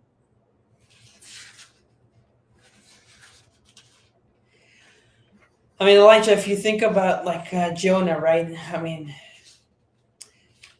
it's like the prophet again is in this relationship with God, not necessarily as an individual to kind of work things together. Is almost like, and a tool is not a good word, but is a purveyor of a message. So, and I found that kind of interesting, that distinction, or that kind of him highlighting the fact that prophecies are, or at least the way that they're the ideal ones, or the ones that the biblical prophets at least had, were ones that were more community based, or were for the community, as opposed to maybe Balaam, which was really somebody was a prophet that was just was using that as a tool for his own greediness, which is what he's known for. He's greedy. Like that's his main thing. So you can use prophecy as something that will give you power, give you money, or right, give you that kind of stuff. Or you can use it in an ideal way where it's supposed to help you help your community. put it basically, to put it in a very basic terms. Yeah, I do just think it's earlier in that same kind of section. He says, "Any encounter with God, if it's to redeem man, must be crystallized and objectified in a normative, ethical, moral message." So yeah, it's interesting. Like I guess in some sense, and on the other page he talks about Job, and Job only then let's see. As we all know, Job's sacrifices were not accepted. Job's prayers remained unheard, and Job, pragmatic Adam the first, met with catastrophe in a whirlwind uprooted. And the whirlwind uprooted him and his household. Only then did he discover the great covenantal experience of being together, praying together and for one another. And the Lord turned the captivity of Job when he prayed for his friends. Also the Lord gave Job twice as much as he had before. Not only was Job rewarded with double measure in material goods, but he also attained a new dimension of existence, a covenantal one. So yeah, I guess it's interesting the turn towards, it's like man somehow alone, and that aloneness is only satisfied with God, but then it seems like there needs to be like a community of God or something like that. Or God, like, within a community. You don't experience God just, by yourself between you and God. You experience God as part of your community. Right. That's the story with Abraham. That's exactly what he says. Abraham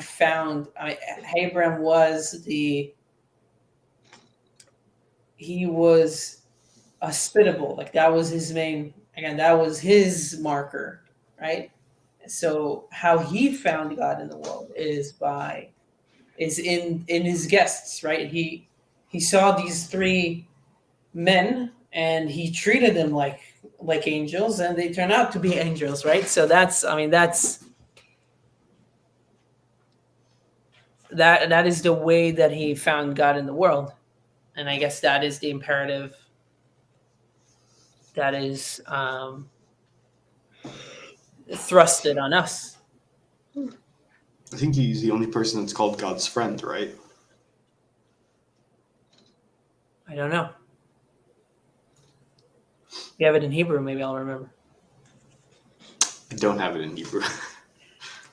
Even though I think the Soloveitchik mentioned how Moses talks to God as a friend. Maybe that's different though. He's the only prophet that spoke to God as a friend. I think that's said about Moses.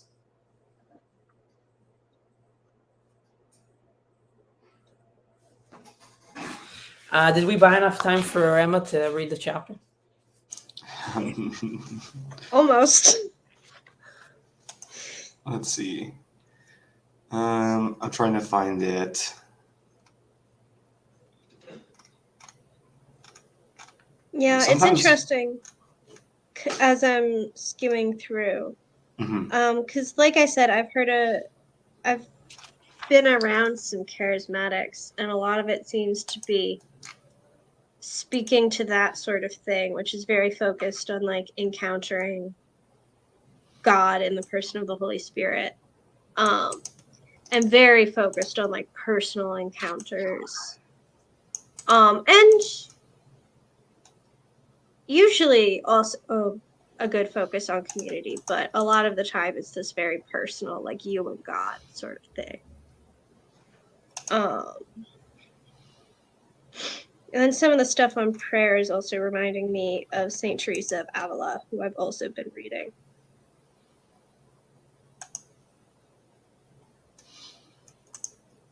I think. Wasn't she like... What are you going to say? I remember. She was a Spanish Carmelite nun, who wrote a lot of mystical stuff. Yes. Her father was a converso. Oh. Or her grandfather was. And he got condemned was fun. Yeah. Yeah, it's Isaiah 41:8 that calls Abraham a friend of God. I think also Chronicles 27.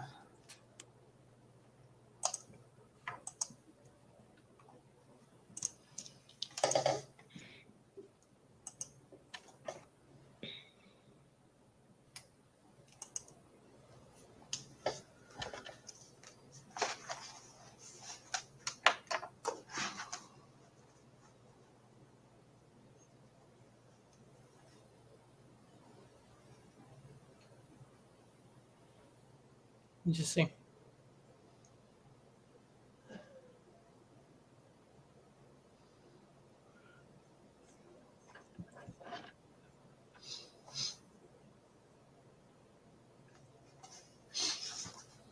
I had some comment. I forgot what it was.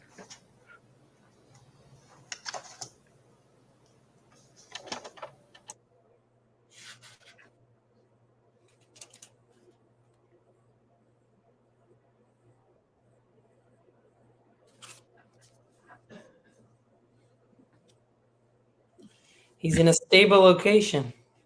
I am. It's not moving. What? No earthquakes. No wheels. I am in California, so it could happen at any moment.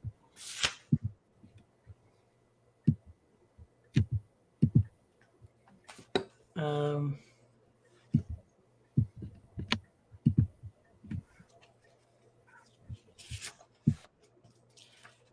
I don't know. I don't remember what I wanted to say.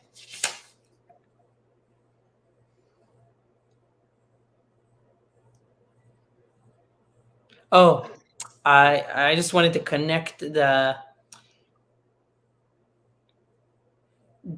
personal experience. Maybe there's a way to connect that to, we're saying, or I have the intuition, and I guess PVK, and you might share the same perspective, is that there is something insufficient about basing your values on your own experience and assuming that you can live in a community that does the same.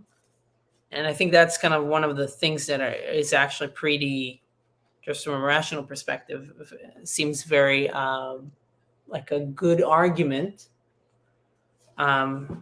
which even I think JP mentions in terms of like the chaotic versus something more organized or like focused, right? Where you might optimize for one thing, or good might mean one thing for you, and it might mean something completely different to another person, and then we're all kind of going in various directions, and nobody knows what like how to move forward. And so being inside your head in that way, and having that, and what we spoke about, the prophecies not being this individual, you walking through a garden, it's something that needs to be communicated back to the community or to the people around you. Almost the way that Soloveitchik mentions it, it's not almost, but he says, this is a footnote at 57. The strict halachic censor of the prophet who fails to deliver the divine message underscores the public's character of prophecy. So basically, like, this is a moral obligation of you, like speaking it out in that way. It's almost like collaborating with people. I would take it to mean.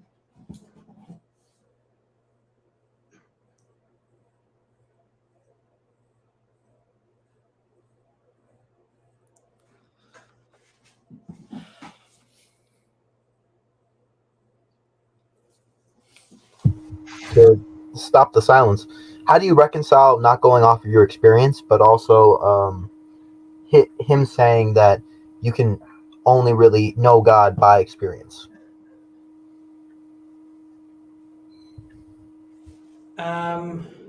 So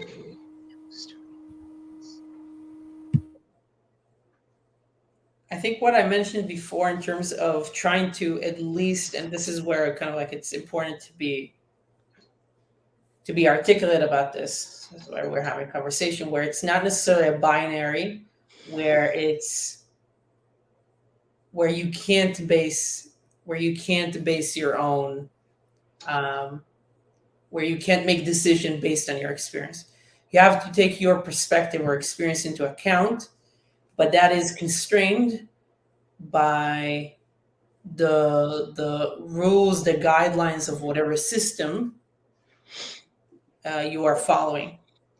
Let's put it that way. So you are using your experience to move through the world, but that experience is inside of a system. It's not in a white space like in the Matrix where they get all the weapons and everything kind of comes up. Right? It's just white. That's not the real world. But do you get what I mean? Because you're saying, I'm saying, to enter into the system, you have to have an experience, or at least that's what, like, from what I understand. At least he says at the very end, when he's talking about Kierkegaard and everything like that, that you can't logically arrive at Judaism, meaning that you can't really say all the boxes are checked off, makes sense.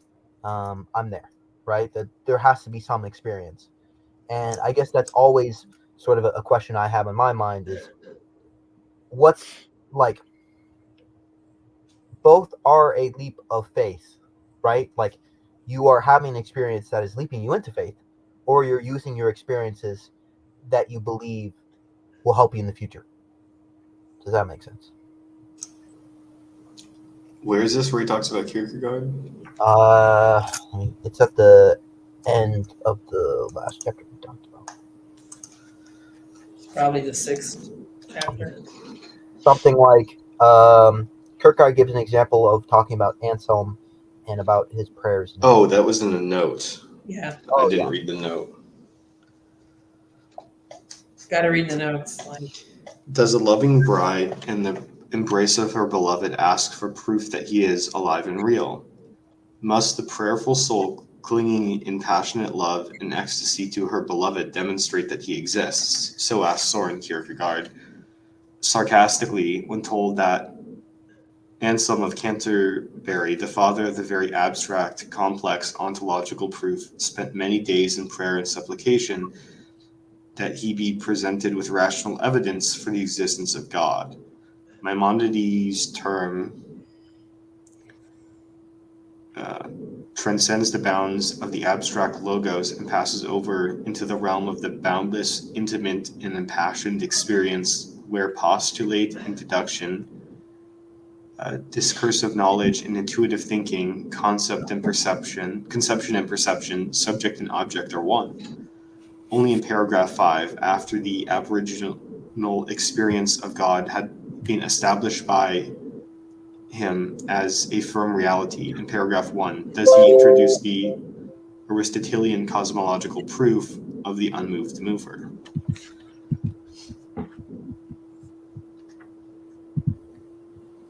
Right.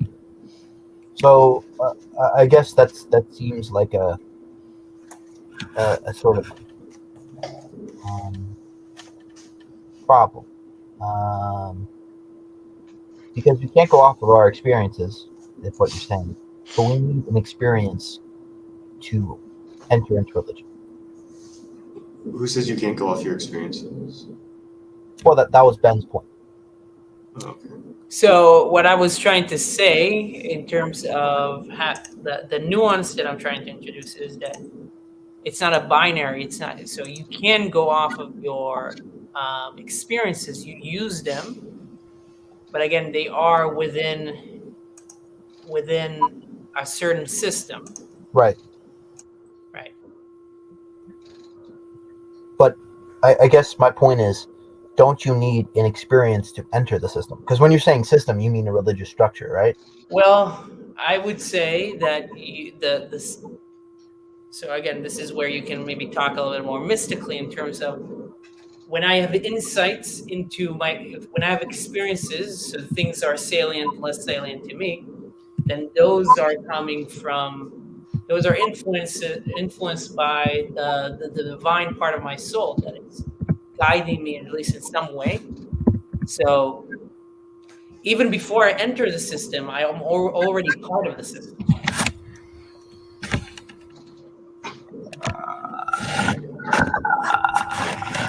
Um,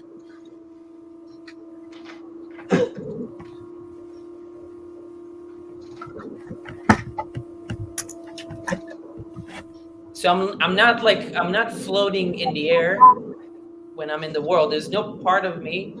There's no when I get out of the only part where I float is in the womb, and then when you're in the world, you're a person with a perspective in a context, So there is no way where you're just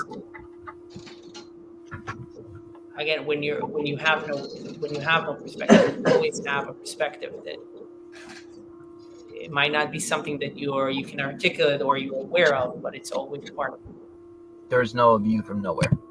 Right. And you might argue with that, but that is the position that I think.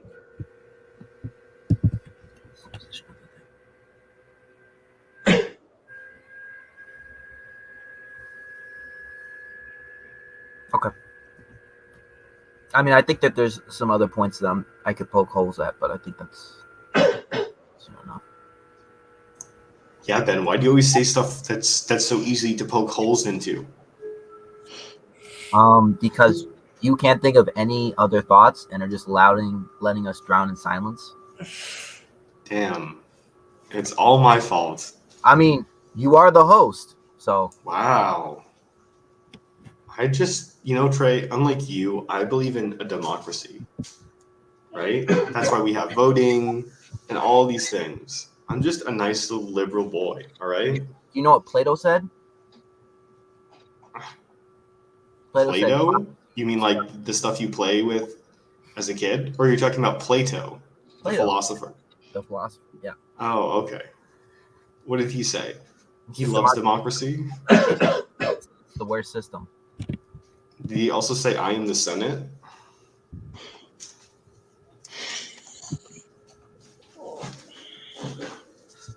Was this in the Republic?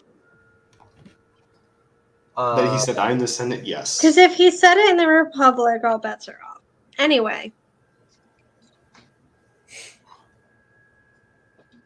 That's not what we're here to talk about. I don't know why this is. All right, Trey, you've been gone for so long. Is there anything that you want to share? Because we're getting to the end of the discussion. Suit bedtime. A little bit muted too. If you want to bump up your microphone. How's this? I'll be closer. I'm interested to see where he goes with this. I think that I have more respect for him. Now we've gone in a more metaphorical space, and we said that it's more metaphoric, which I'm sort of happy about. I keep asking myself the question, is this possible? Like, it seems as though I get the vibes that Soloveitchik he's writing this in the 50s. We have a lot of secularism coming, and it's at the time where people are just sort of ambivalent to their religion. And if you look at the 50s, it was really easy to pretty much get people riled back into religion. It really just took a sort of uproar. But I wonder if that's possible today. Like, I genuinely do. Because it seems like when we have people like Peterson, when we have people like PVK and everything like that, it seems like they're trying to say any way to open the door. Like Peugeot is trying to say any way to open the door. You know what I mean? Like, Peugeot isn't saying, if you do psychedelics, you can't go to my church. He's saying, please don't do psychedelics, please, please. Right? He's begging with these people, right? But it seems like Soloveitchik is like, if you even try to attempt psychedelics, you can't even be recognized as a Jew. I'm being a little hyperbolic, but I think that Soloveitchik's point in this book is basically saying, like, you're either all in or not. Yeah, I'm not sure where you're getting that necessarily. I think it was mostly from the first chapters. I think that this was in contrast with Holocaust Man, and as well as with Clown's comments talking about therapeutic religion. So I'm sort of backing on Clown's comments on those ideas. And these chapters don't focus on it, but it's sort of this theme as we're developing it, because it seems like he's trying to. It does feel like he's making a call to action, at the very least. Well, like that's why he titles it "The Lonely Man of Faith." This is not an easy road to go down. But I think that even if you think about the kind of Petersonian or other things, oftentimes you get like, you know, if you go out to a restaurant and buy something, it's generally not going to be as rewarding as, you know, when you actually like spend the time to learn a recipe and perfect it and cook it well, right? And so I think that, you know, and you could think of other things like if you really desire something and it takes many years for you to get it, that's usually more rewarding than and meaningful than something else. So I agree, but that doesn't mean that like I think it's different also when it's religious in nature, because there's an intense difference between going out of your way to do something really hard that you normally wouldn't do and doing something hard every single day, or having beliefs that are very hard to believe. Does that make sense? Like, I think religion, if you're in the in between, can be like it can either be this incredible helium that lifts you up, right? Or it can be this incredible weight. Because I think that I think Soloveitchik is thinking about Saturdays, Fridays, the times where we're at, um, the times where we're at our places of worship. He isn't thinking about Monday, Tuesday, Wednesday, Thursday. And I think those are the days where religion can either make you go high or it can make you go really low, because that's when you are the lonely man of faith. I mean, that those are the days. You're working, right? You are driving your car, and if you have questions about something, they're either going to weigh on you, or if you're thinking about a scripture, they're either going to lift you up. And I think that's I'm not my thought. I'm not so sure that this is analogous, because for Soloveitchik was raised in an incredibly religious household, you know, personally taught by his father and grandfather. And for Jews, they pray in community, you know, 3 times a day. It's usually like more like 2. Yeah, forget praying. I mean, when you say Monday, Tuesday, Wednesday, They're in community. Yeah, Okay. I mean, Jews, Orthodox Jews, you do something every single moment of the day that connects you, that binds you, that binds between heaven and earth. So from that perspective, I would think that Soloveitchik is actually definitely thinking about that. Maybe he's not touching it here, but in Judaism, that's just par for the course. That it's every moment of your life is intentional. Even in secular society, like are we saying, is it like, what if you live alone, or does that not happen? I'm trying to think of the daily experience. In general, like Orthodox Jews like Soloveitchik don't do that. I mean, it's not to say that there aren't people who you go off to college and there's not a large Jewish community, but someone like Soloveitchik, if we're gonna like pause that this is what he's thinking about, maybe he is thinking about these kind of people, but I don't see that him having that kind of experience that would then prompt him to write this as a internal response. But it seems like this is a stream of consciousness that comes from Soloveitchik himself, and I just don't see him in that place that the quote unquote modern person that you or I maybe really has. So it seems like this is something deeper and more existential. Well, no, you don't. Well, like this is a letter, right? Like, I feel like the context is also important. I may need to look it up, but like, I'm taking this book not only in isolation, but also with Halacha Man. I'm saying that wrong every time, but that book specifically was asking for people to do more.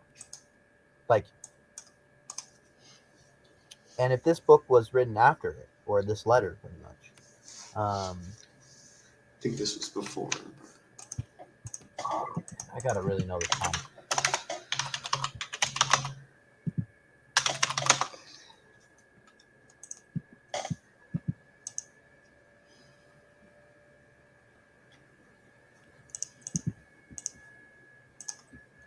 Yeah, this book was before Halachic Man. Okay.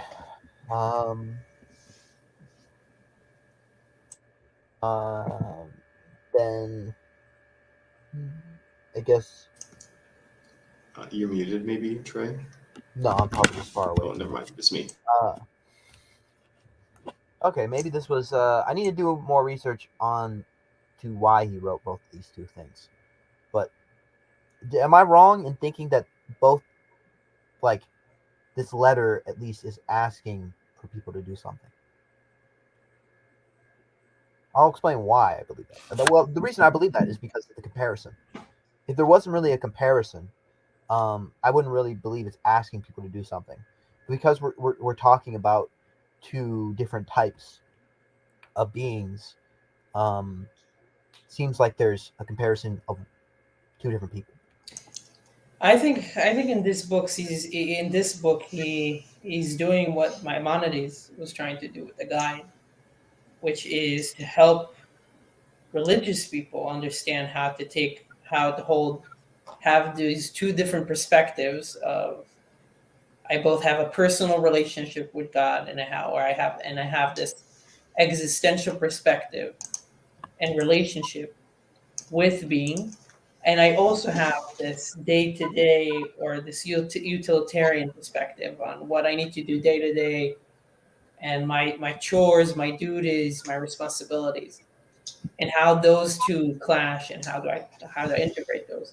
And this is a way for him to think about this, right? Because he's saying, I'm not going to give you a solution. I'm just going to think through this. Hopefully, you can derive meaning and insight.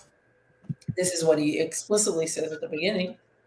So I think this is what he tries to help people with. Mm-hmm. So I don't think he necessarily talks to. He might talk to a broad audience, but I don't think necessarily he's focused on like trying to talk to a secular and a religious. He's trying to talk to somebody that would hopefully integrate those things. Not that necessarily Adam the first and Adam the second maps onto secular and religious, but yeah. Well, I think that we're talking about the same thing, but I just want to clarify. I mean, more or less, the person who just does the rituals, doesn't really think about it, and just shows up. More like a punch card religious person.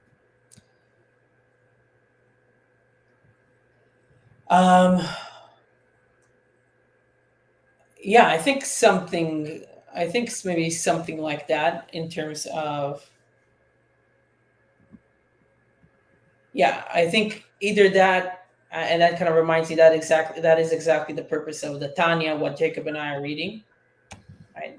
To help people to have a better intention with the rituals that with the rituals they are doing. So that's kind of like the mystical aspect of it. Mm-hmm. And also, if you have other duties or things that are coming from the secular world, how to connect those back so that you can do your rituals kind of more you can be more fulfilled in your rituals or integrate your whole life into that. So it doesn't feel like, oh, I just need to do this one thing real quick and then I'm back to working or something. So I do think we're talking about the same thing. I'm trying to Look, he says at the very beginning, I have no problem solving thoughts. I do not intend to suggest a new method of remedying the human situation which I'm about to describe, neither do I believe that it can be remedied at all.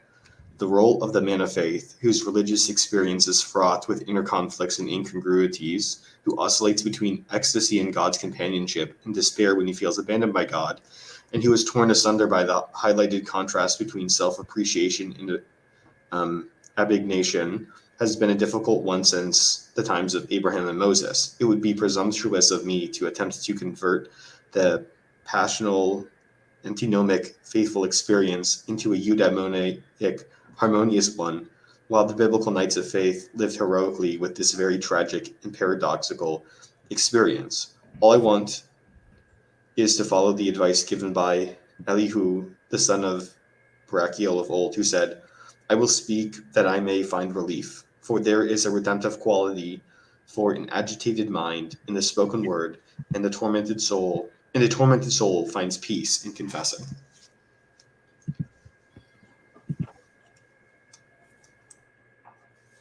What page is that? Literally the very first. It's not like a chapter, but it's like the very beginning introduction, the second paragraph. It's like page 2 if you have the physical book. Yeah.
All right, I don't want to keep people too long. I know that.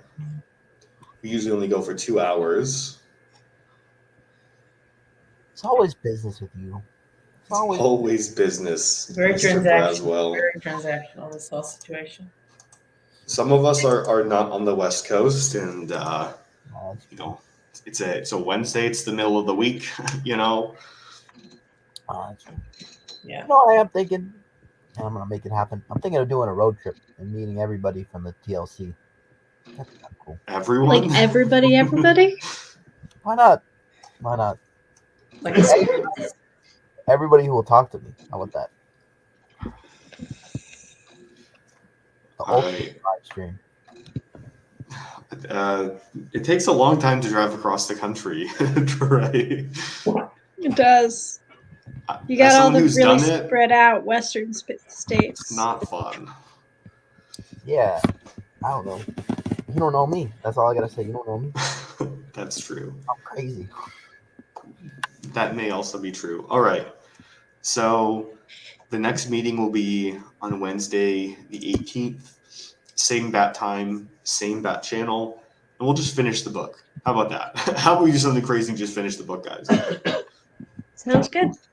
But I think the most important thing before we leave is, can we see how far your knitting or crocheting has gone, Emma? I have not actually been working on that. I need to start a new thing because the thing I'm working on is too complicated to do while Unbelievable. So Unbelievable. Could you make me a yarmulke? I'll need approval from somebody before I do that. Just make I him a don't know doily. who, but somebody. A doily that he puts on his head.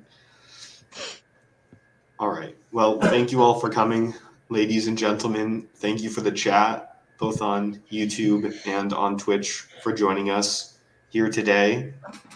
We'll see you in 2 Thanks, weeks, guys. Elisha. Bye. See you. Yeah. Thank you.